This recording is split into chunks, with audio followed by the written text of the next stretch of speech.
அனைவருக்கும் வணக்கம். இது உங்கள் கிரண் பயிற்சி மையம். இப்போ போலீஸ் 2026க்கான நம்ம ஆன்லைன்ல டெஸ்ட் பேட்ச் வந்து கண்டக்ட் பண்றோம். இப்போ எங்களுடைய டெஸ்ட் பேட்ச்ல ஜாயின் பண்ணோம் அப்படின்னா நான் டிஸ்கிரிப்ஷன் கீழே வாட்ஸ்அப் லிங்க் தரேன், அதில் ஜாயின் பண்ணுங்க. இப்போ ஆல்ரெடி இப்போ நம்ம டெஸ்ட் எழுதின்னு இருக்கிற நம்ம ஸ்டூடெண்ட்டுக்கு நான் ஒரு விஷயம் சொல்ல வரணும். இப்போ உங்களுக்கு செப்டம்பர் அக்டோபர்ல வந்து நோட்டிஃபிகேஷன் வரும். அப்போ அதை நோக்கி தான் இப்போ 5 மாசத்துக்கு நம்ம டெஸ்ட் ஷெட்யூலை வந்து ஃபார்ம் பண்ணி நம்ம அதை நோக்கி போயின்னு இருக்கிறோம். ஒவ்வொரு டெஸ்ட்டுமே நீங்க என்ன பண்ணணும்னா ரொம்ப சின்சியரா உட்காந்து ஒரிஜினல் எக்ஸாம் எழுதுற மாதிரி எழுதணும். சும்மா ஏனோ தானோன்னு எழுதாதீங்க. நம்ம 6th இருந்து பேசிக்ல இருந்து போறோம். அப்போ உங்களுக்கு நான் ஒரு 3 நாள் வந்து டைம் தரேன். அப்போ இந்த 3 டேஸ்ல நீங்க என்ன பண்ணணும்னா ஒரு நாளைக்கு அட்லீஸ்ட் ஒரு 4 மணி நேரம் படிங்க அப்படின்னு நான் சொல்றேன். அப்போ இந்த 4 மணி நேரத்தை நீங்க சின்சியரா உட்காந்து ஒண்ணும் கிடையாது, ஒரு 2 மணி நேரம் ஜிகே, 1 மணி நேரம் சைக்காலஜி, புரியுதுங்களா? 2 மணி நேரம் ஜிகே, 1 மணி நேரம் சைக்காலஜி, 1 மணி நேரம் ரிவிஷன் திரும்ப திரும்ப பாருங்க. அப்ப இது மாதிரி வச்சீங்கன்னா ஒரு 3 நாள் கொடுக்குறோம்னா 12 மணி நேரம். அப்ப 12 மணி நேரத்துல உங்களால ஒரு 4 பாடம் கூட முடிக்க முடியாது, ஈஸியா முடிக்கலாம். மனம் இருந்தால் மார்க்கம் உண்டு. அப்போ நீங்க தான் உங்க கையில தான் இருக்கு. சும்மா நான் பேருக்கு ஒரு 3 மாசம் நான் லாஸ்ட்ல உட்காந்து படிச்சுக்குவேன், இல்ல நான் பேருக்கு ஒரு 2 மாசம் உட்காந்து படிச்சுக்குவேன்றதெல்லாம் வேஸ்ட். வந்துட்டீங்க, படிக்கணும்னு ஸ்டார்ட் பண்ணிட்டீங்க, அதை கொஞ்சம் ப்ராப்பரா பண்ணுங்க. ஏன்னா இருக்கிற இந்த பீரியட்ல நம்ம கிளியரா உட்காந்து 6th இருந்து 12th வரைக்குமே இப்ப நம்ம படிக்க போறோம். அப்ப எஸ்ஓ சிஓ எல்லாமே வருது. அப்ப அதை நோக்கி தான் நம்ம சயின்ஸுக்கு ரொம்ப ப்ரிப்பரேஷன் ரொம்ப முக்கியமா தரும். அப்ப சயின்ஸை படிக்கக்குள்ள நீங்க சின்சியரா உட்காந்து பார்க்கணும். ஏன்னா நம்ம ஸ்டேட்மெண்ட் வைஸா உங்களுக்கு கொஸ்டின் செட்டப் பண்ணக்குள்ள நீங்க அதை நல்லா படிச்சா மட்டும்தான் உங்களால ஆன்சர் பண்ண முடியும். நீங்க ஏனோ தானு படிச்சீங்கன்னா உங்களால ஆன்சர் பண்ண முடியாது. டெஸ்ட்ல நீங்க வந்து இப்போ நான் ஒரு 200 கொஸ்டின் வைக்கிறேன் அப்படின்னா நீங்க ஒரு 180 கொஸ்டின் எடுத்து 180 கொஸ்டின் வந்து ஆன்சர் பண்ணாதான் உங்களுக்கு அடுத்த டெஸ்ட்டுக்கான அந்த படிக்கிற ஆர்வமே நிறைய இருக்கும். அப்ப நீங்க என்ன பண்ணணும், அந்த டெஸ்ட்டுக்கு உண்டான ப்ராப்பரான ஒரு கைட்லைன்ஸை நீங்க ஃபாலோ பண்ணணும். படிங்க, இதை நல்லா ப்ரிப்பேர் பண்ணுங்க அப்படின்னு நம்ம சொல்லக்குள்ள நீங்க அதை நோக்கி நல்லா கிளியரா உட்காந்து படிக்கணும். அதை விட்டுட்டு இப்ப நான் ஒரு 200 கொஸ்டின் வைக்கிறேன், அப்ப அந்த 200 கொஸ்டின்ல நீங்க ஒரு 60 70 எடுத்தீங்க அப்படின்னா உங்களுக்கு டெஸ்ட் அந்த இன்ட்ரெஸ்டே போயிடும். அப்ப அந்த இன்ட்ரெஸ்ட் வரணும் அப்படின்னா நீங்க தான் பண்ணணும். ஃபர்ஸ்ட் இம்ப்ரெஷன் அதுதான் ரொம்ப பெஸ்ட். எப்பயுமே அந்த ஃபர்ஸ்ட் ஒரு இம்ப்ரெஷன் கொடுக்குறீங்க பார்த்தீங்களா, அது கடைசி வரைக்குமே உங்களுக்கு அதுதான் எக்காரணம் கொண்டு நீங்க வந்து டைவர்ட் ஆகிட்டு போயே கூடாது. ஏகப்பட்ட பிரச்சனை வரும். இந்த பிரச்சனைன்றதுல இப்ப நீங்க நிறைய பிரச்சனை பார்ப்பீங்க. அப்ப அந்த ஒவ்வொரு பிரச்சனைக்கும் உங்களுடைய மனசை நீங்க ஒவ்வொரு டைம்லையும் மாத்திக்கிட்டே இருந்தீங்க அப்படின்னா உங்களால எந்த ஒரு விஷயத்திலையும் நிலையான ஒரு கோலை அச்சீவ் பண்ண முடியாது. அப்ப இந்த 2026ல உங்களுக்கு என்னது, போஸ்டிங் வாங்கணும். நம்ம மெயினா போஸ்டிங் தான் வாங்கணும். அப்ப அந்த போஸ்டிங்கை நோக்கி ஓடுங்க. இதுக்கு முன்னாடி நடந்தது எல்லாத்தையும் விட்டுருங்க. இப்ப ஆல்ரெடி இப்ப நடந்த எஸ்ஏ எக்ஸாமோ இல்ல பிசி எக்ஸாமோ இதுல மிஸ் ஆயிடுச்சு, ஓகே, அதோட விட்டுறணும். அதுல என்ன மிஸ்டேக்ன்றதை மட்டும் நம்ம முடிச்சிங்கன்னா இது இனி வரும் காலங்கள்ல நம்ம அந்த மிஸ்டேக் பண்ணக்கூடாது. அப்ப அதை நோக்கி நம்ம ஒரு ப்ரிப்பரேஷன்ல இறங்கிட்டோம் அப்படின்னா அதை நீங்க சரியான முறையில பயன்படுத்தி வந்துனே இருக்கணும். அப்ப ஒவ்வொரு டெஸ்ட் நீங்க கடக்குறீங்க அப்படின்னா அது உங்களுக்கு மிகப்பெரிய சக்சஸை கொடுக்கும். இப்ப நீங்க அந்த 5 மாசத்துல நம்ம டோட்டலா முடிக்க போறோம். அப்ப டோட்டலா முடிச்சிட்டோம் அப்படின்னா நோட்டிபிகேஷன் வரக்குள்ளால நீங்க ஃபுல் ரிவிஷனையே திரும்ப திரும்ப படிக்கிற மாதிரி இருக்கும். அப்ப உங்களுக்கு எப்படியாப்பட்ட கேள்வி வந்தாலும் அடிச்சிருவீங்க. இப்ப நம்ம அதுக்கப்புறம் இயர் புக் எல்லாத்துலயும் உங்களுக்கு நான் என்ன பண்ணுவேன், இப்ப ஆல்ரெடி ஸ்ட்ராட்டஜிக் எல்லாம் உங்களுக்கு நான் போட ஆரம்பிச்சிட்டேன். அப்போ ஒவ்வொரு விஷயத்திலையும் நம்ம போடக்குள்ள நீங்க அதை நோக்கி ஒவ்வொன்றா பண்ணணும். இப்ப டேஸ் போடுவோம், அடுத்தது ஃபாதர்ஸ் எல்லாமே நம்ம போடுவோம். அப்ப அது மாதிரி ஒவ்வொரு விஷயம் போடக்குள்ள நீங்க அதுல ரொம்ப இன்வால்மெண்ட்ல இறங்கிட்டீங்க அப்படின்னா உங்களுக்கு அது சக்சஸ் தான். இப்ப இனி வரும் டெஸ்ட்ல நீங்க இந்த மிஸ்டேக் எதுவும் பண்ண மாட்டீங்கன்னு நான் நம்புறேன். சரி, ஓகே. இப்போ நம்ம வந்து டெஸ்ட் வச்சிருந்தோம். இப்போ அந்த மேக்ஸ் கொஸ்டினுடைய எக்ஸ்பிளனேஷன் வீடியோ தான் இப்போ நம்ம பார்க்க போறோம். இப்போ நான் உங்களுக்கு ஆல்ரெடி பர்சன்டேஜ் கொடுத்துருந்தேன், அதுக்கு அடுத்து டைம் அண்ட் ஒர்க்கை கொடுத்துருந்தேன். இப்போ ஃபர்ஸ்ட் கொஸ்டின் பாருங்க.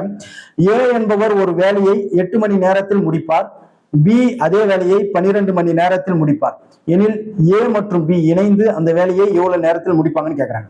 அப்ப ஏ கொடுத்துட்டாங்க, பியும் கொடுத்துட்டாங்க, இப்ப ஏ பி கேட்கறாங்க. இப்ப இது மாதிரி கொஸ்டின்ல நீங்க என்ன பண்ணணும் அப்படின்னா ஏ கொடுத்துட்டாங்க, பி கொடுத்துட்டாங்க, ஏபி கேட்டாங்கன்னா மேல பெருக்கணும், கீழே கூட்டிக்கணும். இதுதான் மேல பெருக்கணும், கீழே கூட்டிக்கணும். இதுதான் லாஜிக்கு. இதை தெரிஞ்சு வச்சுங்க. இப்ப வந்து ஏன்றது என்னது 8, அப்ப 8 இன்ட்டு பின்றது என்னது 12. அப்ப நான் மேல பெருக்கிட்டேன். அதே மாதிரி என்ன பண்ண போறேன், கீழே அதே மாதிரி கூட்டிக்கிறேன். இப்ப நீங்க நிறைய பேர் என்ன பண்ணா 8யும் 12 பெருக்கிறீங்க, அடுத்தது 8யும் 12 கூட்டிக்கிறீங்க. அப்ப அது மாதிரி கூட்டிட்டீங்கன்னா 8யும் 12 பெருக்கிறீங்க பத்தியா, அது உங்களுக்கு ஒரு 2 செகண்ட் 3 செகண்ட் வந்து எக்ஸ்ட்ரா டைமிங். அது நம்ம பண்ணவே தேவையில்ல. 8யும் 12 கூட்டினீங்கன்னா மட்டும் போதும். இப்ப பாருங்க 8 × 12 8யும் 12 கூட்டினா எவ்வளோ 20. அப்ப 5 2 20, 6 4 2 12 I 2 10 3 6. அப்ப என்னது 3 8 24 24/5. இதை அடிச்சீங்கன்னா என்ன வருது 4 5 20 4/5. அப்ப ஆன்சர் என்னது 4 மணி நேரம். புரியுதுங்களா?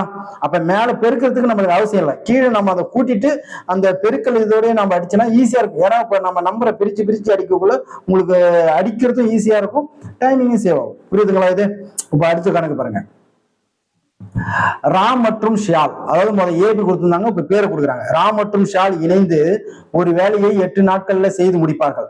ராம் தனியா அந்த வேலையை 12 நாள்ல முடிக்கிறார் எனில் ஷியாம் மட்டும் அந்த வேலையை எத்தனை நாள்ல முடிப்பான்னு கேட்டாங்க. அதாவது ஃபர்ஸ்ட் ஏ கொடுத்திருந்தாங்க, பி கொடுத்திருந்தாங்க, ஏபி கேட்டாங்க.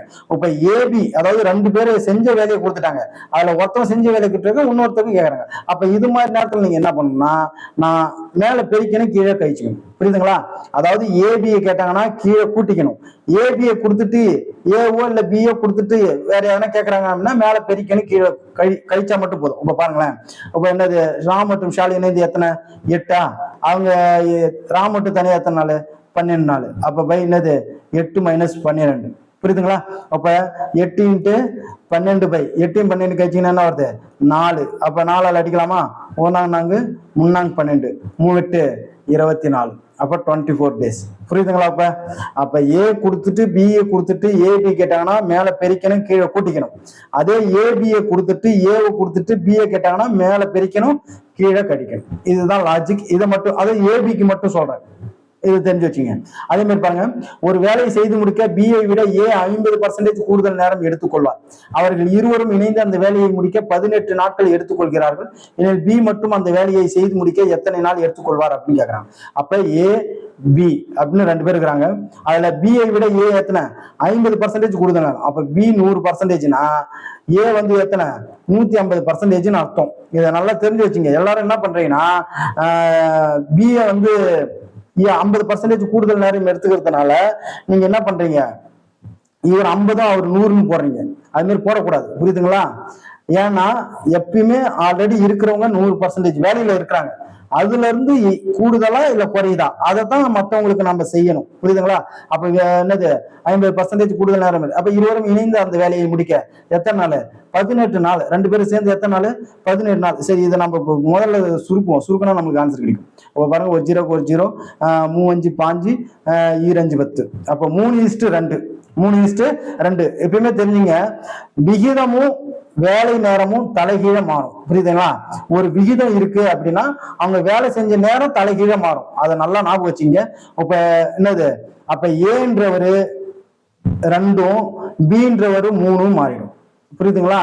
அப்ப விகிதமும் வேலையும் என்னது தலைகீழ் மாறும். இப்ப இவங்களுடைய இதான், இப்ப இவங்களுடைய வேலை நேரம் என்னது, இந்த வேலை நாட்கள் இதுதான். அப்ப விகிதத்தை கூட்டுங்க பார்ப்போம். 3 2 எவ்வளோ 5.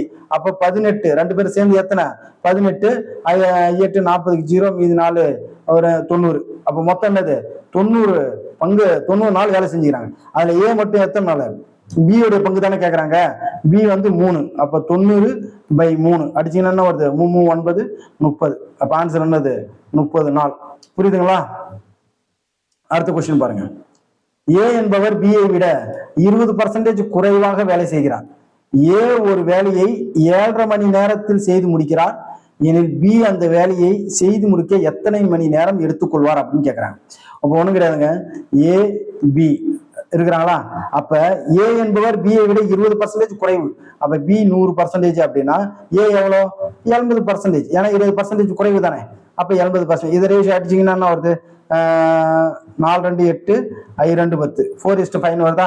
அப்ப ஏ ஒரு வேலையை எத்தனை மணி நேரத்துல செய்யறாரு? அப்ப என்ன பண்ணணும் நீங்க, ஒண்ணு விகிதம் வந்துச்சுனாலே அவங்களுடைய வேலை என்னது தலைகீழ மாறும். 5:4 அப்படின்னு மாறும். இதை முக்கியமா நீங்க பண்ணிடணும். அப்ப என்ன பண்றாங்க, ஏ வந்து எத்தனை 7.5 மணி நேரத்துல முடிக்கிறாங்க. அப்ப 7.5 மணி நேரம்னா நம்ம இதை என்ன பண்ணுவோம், இப்ப மிக்சடு பிராக்ஷன்ல இருக்கு. இப்போ நம்ம பிராக்ஷன்ல மாத்தோம்னா என்ன பண்ணுவோம், இது பெருக்குமா 7 2 14 14 1 15/2 அப்படின்னு ஒரு பிராக்ஷன்ல நம்ம கொண்டு வந்துட்டோம். இப்ப என்ன சொல்றாங்க, ஏ வந்து 7.5 மணி நேரம், அதாவது 15 அப்ப ஏ வந்து 5, அவரு 15/2 மணி நேரத்துல முடிக்கிறாரு. அப்ப பி எவ்வளோ 4, இவரு எத்தனை மணி நேரத்துல முடிப்பாரு? இதுதான் கேள்வி. இதை அப்படியே கிராஸ் பண்ணுங்க. இப்ப கிராஸ் பண்ணீங்கன்னா என்ன வருது 4 × 15/2 பை என்னது 5, ஏன்னா இது அப்படியே கீழே இறங்கிடும். இப்போ இதை அடிங்க பார்ப்போம். 1 5 5, 3 5 5.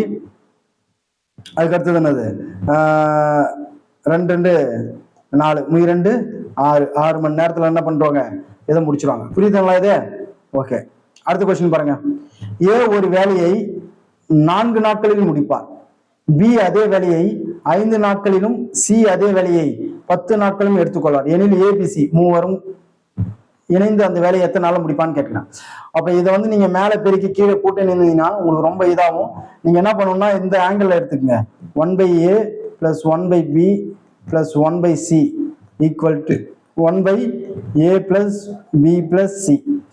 இந்த ஆங்கிள் நீங்க எடுத்து ட்ரை பண்ணி போட்டீங்கன்னா உங்களுக்கு ஈஸியா இருக்கும். ஒன்றும் இல்லை, 1/4, இன்னும் 1/5, 1/10.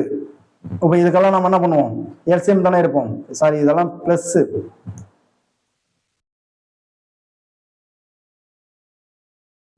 இதெல்லாம் பிளஸ். புரியுதுங்களா? இப்போ என்னது, இந்த எல்சிஎம் எடுக்கிறதுல ஒரு ஷார்ட்கட் நான் சொல்றேன் பாருங்க. இப்போ இதுல பெரிய நம்பர் எதுன்னு பார்க்கணும். 10 தானே பெரிய நம்பரு. அப்ப இந்த 10உடைய மடங்குல இந்த 2 நம்பரும் அடிபடணும். இப்போ 10ன்றது 5 அடிபடும், 4 அடிபடாது. அப்ப 20, 10உடைய அடுத்த மடங்கு என்னது 20 தானே. அப்ப 20ன்றது 5 அடிபடும், 4 அடிபடும். அப்ப இதுக்கு எல்சிஎம் என்னது 20 தான். புரியுதுங்களா? அப்ப எத்தனை இருக்கு 20ல, எத்தனை 4 இருக்கு, 5 இருக்கு. அப்ப 5 20 தானே. பிளஸ் அடுத்தது பாருங்க, எத்தனை இருக்கு 20ல, எத்தனை 5 இருக்கு 4. 20ல எத்தனை 10 இருக்கு 2. அப்ப கூட்டினீங்கன்னா என்ன வருது, 4 2 5 4 9 11/20. இது அப்படியே தலைகீழ போட்டு அடிச்சீங்கன்னா என்ன வரும், 1 11 11, மீதி 9/11. 1 9/11 நாட்கள். புரியுதுங்களா? இது மாதிரி எல்சிஎம் எடுத்து போட்டீங்கன்னா ரொம்ப சிம்பிளா போட்டுடலாம். இதுல எல்சிஎம் எடுத்து போடுங்க. அடுத்த கொஸ்டின் பாருங்க. ஏ ஒரு வேலையின் 1/3 பகுதியை 5 நாட்களில் செய்து முடிப்பார் மற்றும் பி அந்த வேலையில் 2/5 பகுதியை 10 நாட்களில் செய்து முடிப்பார் எனில் ஏ மற்றும் பி இணைந்து அந்த வேலையை எத்தனை நாள்ல முடிப்பாங்க. அப்ப என்னது, இதுல வந்து உங்களுக்கு பங்கா கொடுத்துக்கிறாங்க, வந்து பங்கு பகுதியா கொடுத்துக்கிறாங்க. இதெல்லாம் பார்த்து நீங்க ஒன்றும் பயப்பட தேவையில்ல. ஏ ஒரு வேலையின் 1/3 பகுதி தானே. அப்ப ஏ ஒரு வேலையை என்ன பண்றாரு, 1/3 பகுதி எவ்வளோ 5 நாட்கள்ல முடிக்கிறாரு. அதே பி ஒரு வேலையை எத்தனை பகுதியில 2/5 பகுதியை எத்தனை நாள் 10 நாட்கள்ல முடிக்கிறாங்க. அப்ப ஏபி 2 பேரும் சேர்ந்து பிடிக்க. இப்ப பாருங்க, ஏ ஈக்குவல் டு இந்த 3 ஈக்குவலுக்கு என்னென்ன போயிட்டா என்ன ஆயிடும், பெருக்கல் ஆயிடுமா. அப்ப ஏ ஈக்குவல் டு 15. அப்ப B × 2 2b. 2b equal to இந்த 5 ஈக்குவலுக்கு என்னென்ன போயிட்டா என்ன ஆயிடும், பெருக்கல் ஆயிடுமா. பெருக்கல் என்ன வருது, பெருக்கல் ஆயிட்டா 50. அப்ப 50. பி ஈக்குவல் டு 50/2 அடிச்சீங்கன்னா என்ன வருது 25. அப்ப பி உடைய மதிப்பு என்னது 25, ஏ உடைய மதிப்பு என்னது 15. அப்ப ஏவும் பியும் தெரிஞ்சு போச்சு. அப்ப நம்ம என்ன பண்ண போறோம், ஏபி தெரிஞ்சாலும் என்ன சொல்ல போறோம், மேல பெருக்கணும், மேல பெருக்கணும், கீழே கூட்டிக்கணும்னு சொன்னா அப்ப 15 × 25/15 + 25. இதை சால்வ் பண்ணீங்கன்னா என்ன வருது, இப்ப 15 25 கூட்டினீங்கன்னா வருது 30 40 வருதா. 5 25 8 5 40.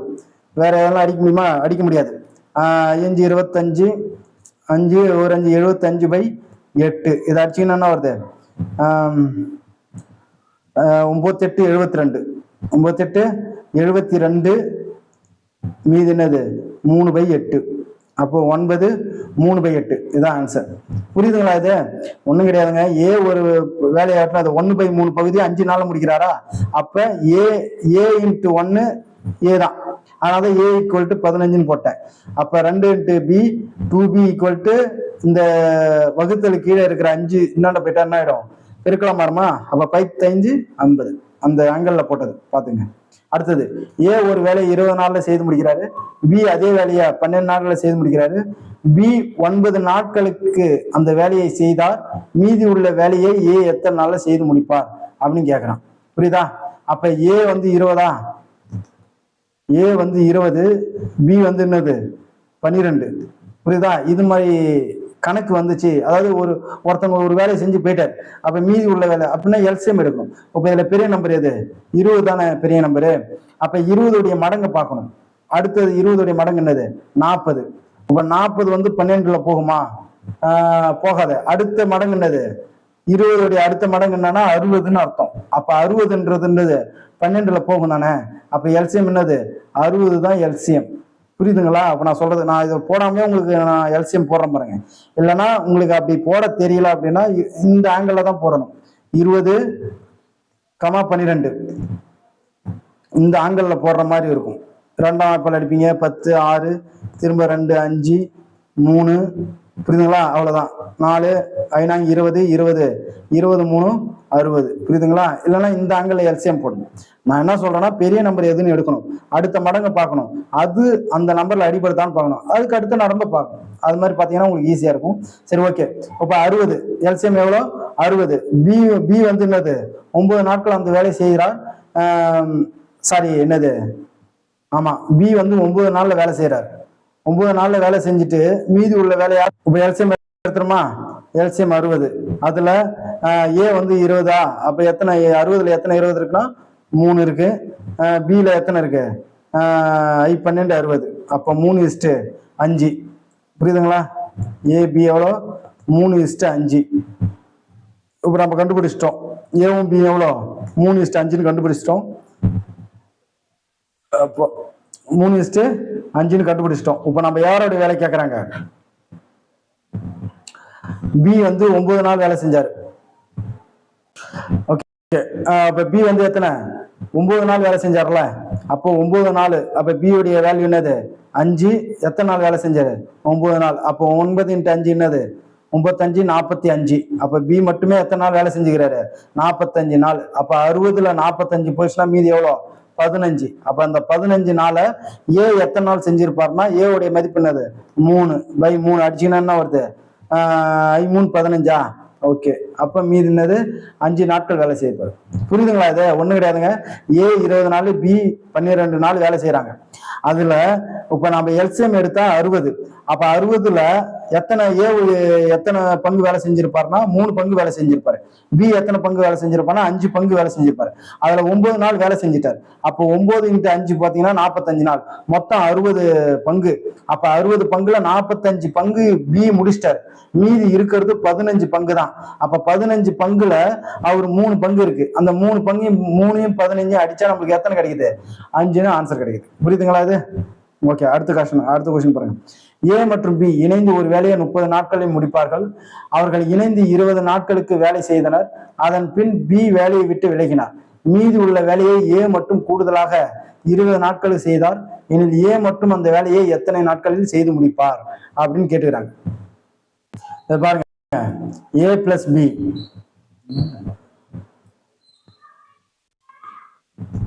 ஏவும் பியும் பங்கு எவ்வளோ? 30 நாள். அதாவது 3 பங்கு. புரியுதுங்களா? அதே மாதிரி அவர்கள் இணைந்து 20 நாட்கள் வேலை செஞ்சாங்க. எத்தனை நாள்? 20 நாள். அப்புறம் 2 பங்கு வேலை செஞ்சிட்டாங்க. அதன் பின் பி வேலையை விட்டு விலகினார். மீதி உள்ள வேலையை ஏ மட்டும் கூடுதலாக 20 நாட்கள் செஞ்சார். எவ்வளோ? அப்ப மீதி உள்ள வேலை எவ்வளோ? 10. இந்த 10 நாள்ன்றது 1 பங்கு. அப்ப இந்த 10 நாளை எத்தனை நாள் செஞ்சுக்கிறாரு? இந்த 10 நாளை அவர் 20 நாள் வேலை செஞ்சுக்கிறார். இந்த 10 நாள் எத்தனை நாள்? 20 நாள் வந்து ஏ வேலை செஞ்சுக்கிறார். இனி ஏ மட்டும் அந்த வேலை ஃபுல்லா எத்தனை நாள் முடிப்பான்னு கேட்கறாங்க. அப்ப 1 பங்கு. இந்த 1 பங்கை 20 நாள் வேலை பார்த்து மொத்தம் எத்தனை பங்கு? 3 பங்கு. மொத்தம் எத்தனை பங்கு? 3 பங்கு. அப்ப 3 × 20 பெருக்கினீங்கன்னா எவ்வளோ? 60. புரியுதுங்களா? அப்போ மொத்தம் 60 நாள். புரியுதுங்களா? ஒண்ணும் கிடையாது. ஏவும் பி இணைந்து 30 நாள்ல முடிப்பாங்க. அப்போ 30 நாள்ன்றது 3 பங்கா நான் எடுத்துக்கிறேன். அதுல அவங்க 2 பேரும் இணைந்து 20 நாட்கள் வேலை செஞ்சாங்க. அந்த 2 பங்கு வேலை, அதாவது 2 பங்கு வேலையை செஞ்சுட்டாங்க. மீதி இருக்கிறது 10. அது 1 பங்கு. அந்த 1 பங்கு வேலைக்கு ஏ மட்டும் எத்தனைனா 20 நாள் எடுத்துக்கினாரு. 20 days எடுத்துக்கினாரு ஏ. அப்ப அவர் மொத்த வேலையும் எத்தனை நாள் எடுத்துக்குவான்? அப்போ 1 பங்குக்கு 20 நாள்னா அப்ப 3 பங்குக்கு எவ்வளோ? 3 × 20 60. புரியுதுங்களா? அவ்வளவுதான். பாருங்க, ஏ மற்றும் பியின் வேலை செய்யும் விகிதம் 3:4 எனில் அவர்கள் வேலையை முடிக்க எடுத்துக்கொண்ட, நான் தான் சொல்லிட்டேன், விகிதமும் வேலையும் தலைகீழ். புரியுதுங்களா? தலைகீழ போடணும். புரியுதுங்களா? இப்ப விகிதம் எவ்வளோ? 3:4. அப்ப அவங்க வேலை நாட்கள் எவ்வளோ? 4:3. இதுதான் ஆன்சர். அடுத்த கொஸ்டின் பாருங்க. 9 ஆண்கள் நாள் ஒன்றுக்கு 7 மணி நேரம் வேலை செய்தால் அந்த வேலையை 15 நாட்களில் முடிப்பார்கள். அப்ப 6 ஆண்கள் நாள் ஒன்றுக்கு 9 மணி நேரம் வேலை செய்தால் அந்த வேலையை எத்தனை நாள்ல முடிப்பாங்க? இது என்னது? ஆட்கள் நாட்கள் வேலை கணக்கு. இப்ப என்னது அது? அப்ப ஆட்கள், டைமு, ஹவர்ஸ், டேஸ் இதெல்லாம் வந்து என்னது மேல போடணும், கீழே வந்து ஒர்க்கு. புரியுதுங்களா? அப்போ 9 ஆண்கள் 7 மணி நேரம் 15 நாள் செய்யறாங்க ஒரு வேலையை. அதே 6 ஆண்கள் எத்தனை மணி நேரம்? 9 மணி நேரம், எத்தனை நாளுன்னு தெரியல, எக்ஸ்ன்னு வச்சுக்குவோம். அப்போ ஒரு வேலையை அப்ப கிராஸ் பண்ணுங்களா? அப்ப கிராஸ் பண்ணீங்கன்னா என்ன வரும்? 9 × 7 × 15 / 6 × 9. இதை அடிக்கலாமா? ஒரு 9 கேன்சல், 2 6 I 3 5, வேற அடிப்படாது. 7 5 35, 35 3 7 5 தானே? ஆமா 7, வேற எதனா இருக்கா? 7 5 35, 35 3 6 2, இது சாரி 2, ஒரு 2 மீதி 1, 7 2 14, மீதி 1/2. அப்ப 17 1/2 நாட்கள். புரியுதுங்களா? ஓகே, மீதி நான் அடுத்த வீடியோல நெக்ஸ்ட் அடுத்த வீடியோல போடுறேன். தேங்க்யூ.